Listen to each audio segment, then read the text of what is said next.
அனைவருக்கும் வணக்கம். காணாப்பாடகி இசைவாணியம் அவங்க ஒரு பாட்டு பாடியிருக்கிறாங்க. ஐயாம் சாரி ஐயப்பா, நான் உள்ளே வந்தால் தப்பாப்பான்னு. அப்புறம் நான் தாடிக்காரன் பேத்திப்பா அப்படின்னு. நீ தாடிக்காரன் பேத்தியாரு இல்லை தட்டுவாணி பைய பேத்தியாரு, அதை பற்றி எங்களுக்கு கவலை இல்லை, சொல்கிறத கேட்டுக்க. 12 வயதுக்கு உள்ள பெண் குழந்தைகளுக்கு சபரிமலையில் அனுமதி உண்டு. 50 வயதுக்கு மேலே உள்ள பெண்களுக்கு அனுமதி உண்டு. இடைப்பட்ட காலத்தில் ஏன் அனுமதிக்கலைங்கிறதுக்கு நிறைய விளக்கம் யூடியூப்ல இருக்கு, போய் பார்த்துக்க.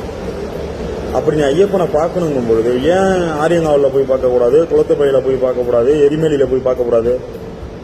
உனக்கு அவ்வளோ தூரம் போக முடியலன்னா கூட நம்ம திருச்சியில் இருக்கிற ஐயப்பங்களை போய் பார்க்கலாம். இப்போ நாங்கள்லாம் பார்க்கக்கூடாதுன்னு சொல்லலை, சரியா? ரெண்டாவது நீ ஏசப்பாவை பற்றி நல்லா பாடியிருக்க, அது உன்னுடைய விருப்பம் தான், அதை நம்ம யாரும் குறை சொல்ல முடியாது. அப்படி பாடிட்டு இப்போ ஐயப்பனை பற்றி இப்படி பாடினா 2 மதத்துக்கு ஒரு பிரச்சனையை உருவாக்குற மாதிரி தானே இருக்கு. மைக் கிடைக்குது, பாட தெரியுதுங்கிறதுனால எப்படி வேணாலும் ஒன்றை பிரபலப்படுத்திக்க இப்படிலாம் ஒரு விஷயத்தை செய்யலாமாங்கிறத யோசி. உனக்கு சிம்பிளாக ஒரு விளக்கம் சொல்கிறேன். நீ சாப்பிட்றதுல சாப்பாடு, அந்த சாப்பாட்டை இந்த வாய் வழியாக தான் சாப்பிட முடியும். இந்த மூக்குலையும் 2 ஓட்டை இருக்குது, மூக்கு வழியாலாம் சாப்பிட முடியாது, சரியா? மீண்டும் சொல்கிறேன், நீ தாடிகாரன் பேத்தியாயிரு இல்லை தட்டுவணி பைய பேத்தியாயிரு, தேவையில்லாத மத பிரச்சனையை உருவாக்கிடாது.